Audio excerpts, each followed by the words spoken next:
दरबार में यूं तो आम आदमी पार्टी के समर्थक ही यहाँ पर ज़्यादा हैं, लेकिन कुछ ऐसे लोग भी हैं जो दिल्ली सरकार की जो कार्य प्रणाली है उससे जो है रुष्ट हैं, और उसी को लेकर के हमारे साथ एक भाई साहब जुड़े हुए हैं। क्या नाम है आपका? भाई जी अवनीश जांगड़ नाम है। कहाँ से आए हुए हैं? दिल्ली से। तो आज का जो प्रोटेस्ट था यहाँ पर, ये जो जनता दरबार लगा था, जनता की अदालत, जनता की अदालत, ये मैं आपको दिखाना चाहूँगा, एक बार आप दिखाइए। मेरे घर पे निमंत्रण आया था, मैंने न्यूज़पेपर घर पे लगाया हुआ है।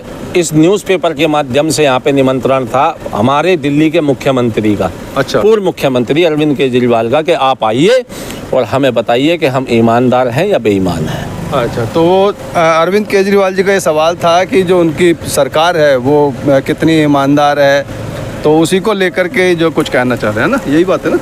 मैं इतना कहना चाहता हूँ, जब आप इस राजनीति में आए थे, पहली बात तो अन्ना हजारे जी ने आपको मना किया था, लेकिन हम फिर भी कहते हैं कि नहीं, राजनीति में अच्छा स्तर आना चाहिए, सुधार आना चाहिए, लोगों को भ्रष्टाचार खत्म करना चाहिए और एक स्वराज लाना चाहिए। ठीक है भाई साहब, लेकिन आपने शुरुआती कार्य कुछ तो अच्छे करे।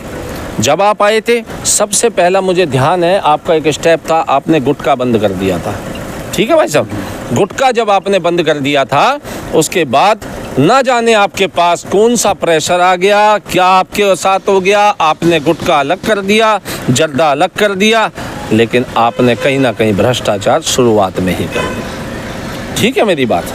दूसरी बात, आपने कुछ शुरुआती 5 साल में कार्य किए हैं, इससे हम नहीं गुरेज करते हैं। कुछ जो स्कूल थे उनकी आपने व्यवस्थाओं में, उनके कमरों में प्लास्टर कह दीजिए, टाइल कह दीजिए, रेनोवेशन कह दीजिए, अस्पतालों में कुछ बेड बढ़ाए हैं, अस्पतालों में कुछ कमरे बढ़ाए हैं, LNGP में भी आपने कुछ बिल्डिंग बनाई है, लेकिन नए स्कूल के नाम पे, नए अस्पतालों के नाम पे हमें ज़्यादा कुछ नहीं दिखाई दिया। जितनी आपने बातें करी थी उतनी उम्मीद हमें देखने को नहीं मिली।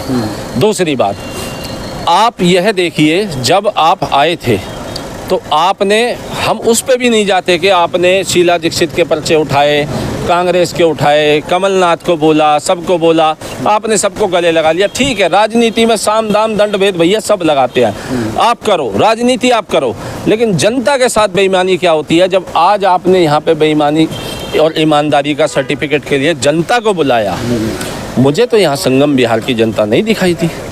जो आज बारिश के समय पानी भर जाता है, सड़कें नहीं बनी हुई हैं, गड्ढे गड्ढे हैं, पानी नहीं है घरों में शुद्ध पीने के लिए, टैंकरों के व्यवस्था से परेशान हो रखे हैं। से आते हैं? नहीं, मैं शादरा से आता हूँ, लेकिन मुझे सब जगह की जानकारी है। ऐसा नहीं है कि दिल्ली में रहने वाले, सन 70 से दिल्ली में मेरा परिवार रहता है, मेरे रिश्तेदार जगह जगह रहते हैं, हमारे जानकार भी रहते हैं। बुराड़ी की व्यवस्था आप देख लीजिए, सोनिया बिहार की आप व्यवस्था देख लीजिए, आपने पाइपलाइन डाल के छोड़ दिया, लेकिन पानी कहीं नहीं आ रहा है। जहाँ पे आ रहा है वहाँ कई बार गंदा पानी की शिकायत आ चुकी है।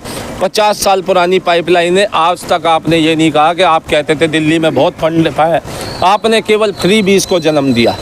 इस देश में फ्री की रेवड़ी बांटने का जन्म आपने दिया, और वो किस आधार पे?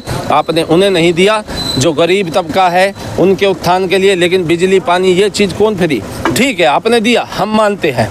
यहाँ भी आपने दिल्ली वालों के साथ धोखा कर दिया। आपको मुख्यमंत्री बनाया दिल्ली वालों ने, आपने दे दिया 200 यूनिट। पंजाब में आपके कौन से वो रिश्तेदार ज़्यादा वो आपके खास लग गए जो वहाँ 300 यूनिट दे दिया, और यहाँ आज भी 200 यूनिट।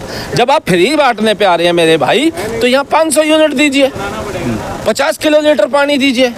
आपने यहाँ 10 साल तक आयुष्मान योजना नहीं लेने दी ना, नहीं लेने दी ना। आप मुझे एक बात बताएं, आप पत्रकार हैं, आप अपने दिल पे हाथ रख के बताएं, दिल्ली गवर्नमेंट का कैसा, कौन सा वो हॉस्पिटल है जिसमें liver transplant, kidney transplant, brain tumour, बड़ी बड़ी गंभीर बीमारियां, कैंसर, ऐसी इलाज जो है बहुत आसानी से मिल जाते हों और उनमें खर्चा ना लगता हो? भाई साहब, कैंसर के पेशेंट हमसे पूछिए ना, आप जाइए BR अम्बेडकर हॉस्पिटल, 3 लाख से लेके 50 लाख रुपए तक का खर्चा है, या नहीं है? GB पंत एक केवल हार्ट का और न्यूरो सर्जरी का सही मिलेगा, और उसके बाद भी उपचार नहीं है। मैं बता रहा हूँ उपचार के नाम पे क्या हो रहा है भाई साहब। सुबह आदमी जाता है, 6 बजे लाइन में लगता है, शाम तक वो बेचारा वहाँ पे लगता है, लाइनों में लग करके वो सब क्या पकड़ाते हैं? एक पैरासीटामोल का पत्ता, जो 10 रुपए का वो लेके बाहर से खा सकता है। बुखार में भी, जुकाम में भी, दर्द में भी, हर जगह पैरासीटामोल। हाथ तक नहीं लगाते, सीधा लिख देते हैं। भाई साहब, एक बोर्ड लगा दिया है ना कि बाहर की दवाई लिखे तो हमें फोन मारे। अब अपनी तो दवाई दे नहीं रहे हैं वहाँ पे, अपनी तो वही घिसी पिटी दवाइयाँ दे रहे हैं और बाहर की डॉक्टर लिख नहीं सकता, वे भी बेचारे मजबूर है। तो इलाज की व्यवस्था तो अंदरूनी वहाँ पे जाके देखिए ना, जो इलाज करवाने हैं उनसे पूछिए। दूसरी बात, आपने सबसे बड़ा झूठ केजरीवाल जी ये बोला कि आपने दिल्ली में शिक्षा को फ्री कर दिया।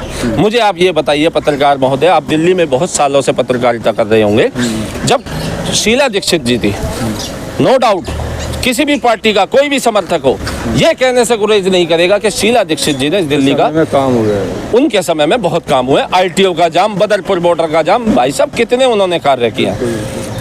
क्या उनके समय में पढ़ाई फ्री नहीं थी? मैं जानता हूँ भाई साहब, मेरा अशोकनगर का स्कूल सादरा में दिल्ली में शुरू से ही फ्री रही, शुरू से पढ़ाई फ्री थी। हाँ ये चीज़ है, आपने कुछ कॉपी किताबें फ्री में बांट दी, कुछ वर्दी बांट दी, कुछ आप महीने के पैसे दे रहे हो, वो मैं मानता हूँ भाई साहब। पहले खाना हम पहले भी घर से लेके जाते थे और आज भी हमारे बच्चे, हमारी माताएं अपने हाथ का ही बना हुआ खाना देते ही हैं। ठीक है, जो वो स्कूलों में जो आहार दिया जा रहा है उसकी शुद्धता इतनी नहीं है भाई साहब। उसका भाई साहब आप एक बात बताएं, आप अपने बच्चे को पढ़ा लेंगे लेकिन आपकी मिसेज अपने बच्चे को खाना तो अपने हाथ का बना देंगी ना। और आपने क्या किया, पहले 2 शिफ्ट में स्कूल चलते थे, अब 1 शिफ्ट, 2 से 2,500 बच्चे सुबह पढ़ते थे, 2 से 2,500 बच्चे शाम को पढ़ते थे। आज आपने 1 शिफ्ट में कर दिया और आप कहते हैं शिक्षा व्यवस्था की सुधर गई है। आज आप बच्चों को 10वीं क्लास में 9वीं क्लास में पता नहीं कैसे पास कर दे रहे हैं। उन बच्चों पे भाई साहब 4 दिन की छुट्टी की एप्लीकेशन लिखनी नहीं आ रही है अधिकांश बच्चों पे, देश का भविष्य अंधकार, क्योंकि आपने टीचर पे जबरन एक प्रेशर बना रखा है ये बच्चों को पास करना है। और मैं आपको बताऊं, अब भ्रष्टाचार की बात भाई साहब, आपने 52 करोड़ रुपए का आपने अपना शीश महल बनाया है, लगभग 2,500 स्क्वायर फीट का वो होगा जो बिल्डिंग का कंस्ट्रक्शन हुआ है। भाई साहब मैं विश्वकर्मा जाति से आता हूँ, हमारा घर का तो यूँ कहा जा रहा है कि वो चाहे कैसा भी बना लेकिन जो भी मुख्यमंत्री आएगा वो उसका आवास है वहीं, उसका मैं बता रहा हूँ ना आपको, मैं आपको बताऊंगा कारण। और अगर ऑथेंटिक ना बताऊं और सही ना बताऊं तो आप बताइएगा।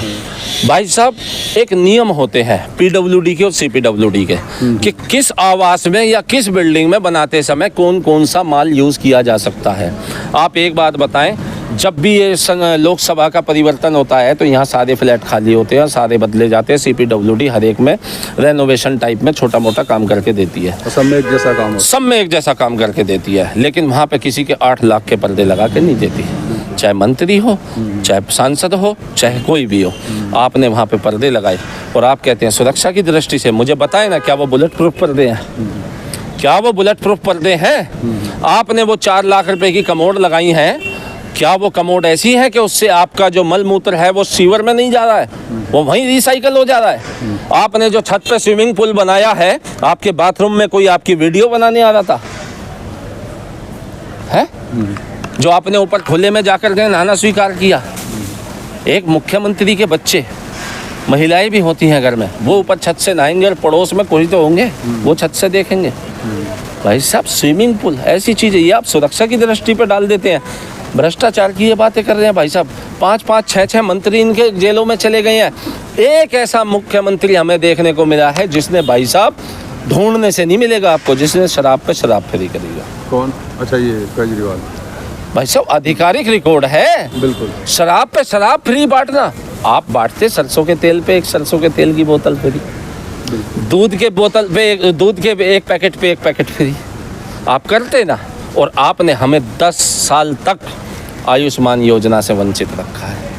तो अरे कुछ तो परिवारों का अधिकार था। ये कह रहे हैं कि जो दिल्ली सरकार है वो पूरी तरह से भ्रष्टाचार में लिप्त है और उसके जो ज़्यादातर लोग जेलों में हैं, उन पर आपराधिक मुकदमे लगे हुए।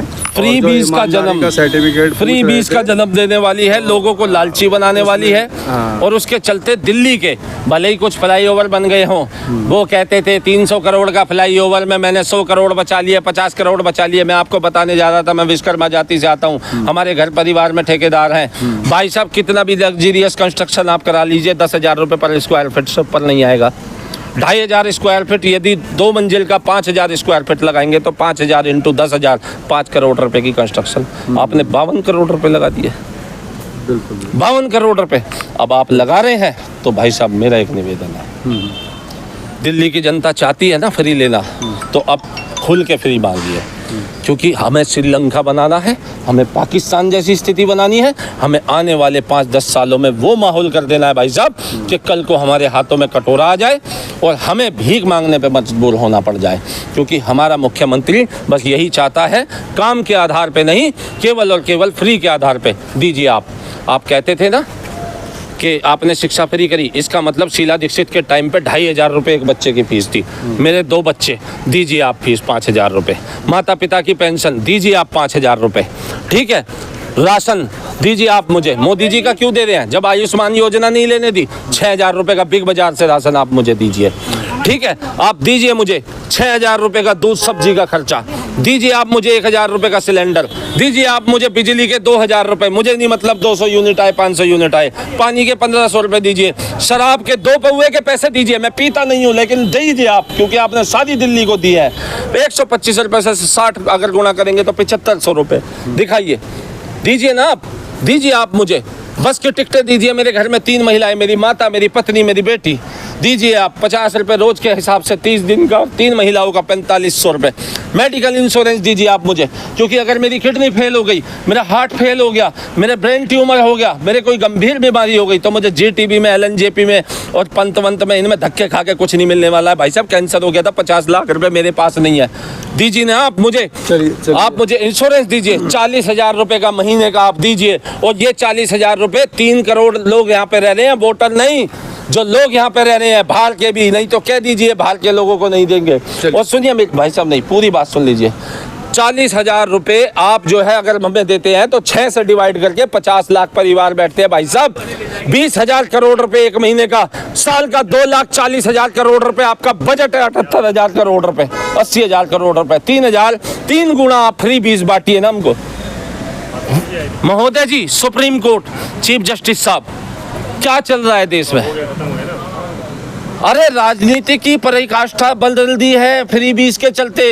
इनके चलते भाजपा भी, कांग्रेस भी सब फ्री का लालच दे रहे हैं, सब दे रहे हैं, सबको ये नहीं दूसरों पर उंगली उठाने वाले खुद उसमें। और अगर ये कहें कि भाजपा दे रहे हैं तो भाई साहब एक बात बताएं, पराकाष्ठा आप भी कर रहे हैं। आपने भी कहा था कि राम मंदिर नहीं बनना चाहिए, वहाँ स्कूल बनना चाहिए, कॉलेज बनना चाहिए, और जब बन गया तो आपने कहा सबसे पहले मैं जाऊंगा, रेल लगाऊंगा, जैसे आप रेल मंत्री हो, दिल्ली वालों को वहाँ पे दर्शन कराऊंगा। और भाई साहब मेरे अनकट वीडियो पूरी चलाइएगा, दिल्ली की जनता तक पहुँचाइएगा, क्योंकि मुझे आज यहाँ पे एक बार टेंट दिखा दीजिए भाई साहब। बिल्कुल, सबसे बड़ी बेईमानी ये हुई है कि ना यहाँ संगम बिहार की जनता थी, ना यहाँ बुराड़ी की जनता थी, ना यहाँ पटेल नगर, बलजीत नगर, प्रेम नगर की जनता थी, ना यहाँ सोनिया बिहार की जनता थी। आपके इस बात को मैं बोलूँगा कि वो जब आपने बताया कि भाई आमंत्रण दिया है, अखबार के माध्यम से दिया है, तो जिसको तकलीफ है या जो भी समर्थन में वो आएंगे ना, तो अब किसी को खींच के तो लाया नहीं जा सकता। भाई साहब मेरे घर में एक बार गंदा पानी इतना आ रहा था, मैंने, वो तो दिल्ली में सभी जगह का। भाई साहब मैं रियल बता दूँ, मेरी आंखों से आंसू निकलते हैं। मैं पीने का पानी तो खरीद सकता हूँ केजरीवाल जी, लेकिन सब्जी दूंगा तो उसी टंकी के पानी में दूंगा। तो उसी से कीटाणु तो वही मिल के आ रहे हैं ना। उसका मेन कारण है 50 साल पुराने सीवर पड़े हुए हैं, 50 साल पुरानी पाइप की लाइनें पड़े हुए हैं। आप फ्री में बांटने में लग रहे हैं और फंड को जहाँ इस्तेमाल करना चाहिए वहाँ नहीं। अब एक बात और बता दीजिए, आपका क्या नाम बताया? अवनीश जांगड़। अवनीश जांगड़ जी, क्या आप किसी राजनीतिक संगठन से आते हैं, किसी सामाजिक संगठन से? मैं इसमें कोई छुपाव नहीं है। देखिए, यदि आप ये कहें कि मैं मोदी की विचारधारा का, तो केजरीवाल जी को ये बता देना 3 बार से लोकसभा में सारी की सारी दिल्ली मोदी जी की विचारधारा की है, 7 सीट देती है। दूसरी बात, मैं एक सामाजिक कार्यकर्ता हूँ और मैं भाई साहब समय समय पर ये आवाज़ें उठाता रहता हूँ। अगर कोई हमें भाजपा का भी कार्य गलत लगता है हम उसे भी बोलते हैं, कांग्रेस का भी लगता है हम उसे भी बोलते हैं, आम आदमी पार्टी के लिए हम बोलते हैं। शुरू में बहुत ईमानदार थे, लेकिन आते आते आज हम इनको बेईमानी का सर्टिफिकेट दे के जा रहे हैं। चलिए, दिल्ली के अवनीश जांगड़ जी थे, जो कि एक जागरूक नागरिक हैं इस देश के, और कोई भी पार्टी हो, यदि उनको लगता है कि ये पार्टी गलत कर रही है, सरकार गलत कर रही है, तो उसके खिलाफ इसी तरह से बेबाक होकर के बोलते हैं। और आज यहाँ पर जो जनता दरबार था, जनता की अदालत थी, अरविंद केजरीवाल जी और तमाम आम आदमी पार्टी के, दिल्ली सरकार के इसमें जो मौजूद थे लोग, शीर्ष नेतृत्व करने वाले, और उनके यहाँ पर यह, हालांकि इस समय कार्यक्रम ख़त्म हो चुका है, तो ये अवनीश जांगड़ जी जो है अपनी बात को जो है आप तक रख रहे थे। इनकी बातों से आप कहाँ तक सहमत हैं? आपके क्या हैं सुझाव, क्या है विचार, हमारे साथ ज़रूर साझा कीजिएगा। इसी के साथ मैं रूप सिंह गोसाई अपने कैमरामैन व्यास कुशवाहा के साथ आप सभी से अनुमति चाहता हूं। जल्द मिलूंगा, तब तक आप अपना बहुत ख्याल रखिएगा। नमस्कार, धन्यवाद, जय हिंद, जय भारत।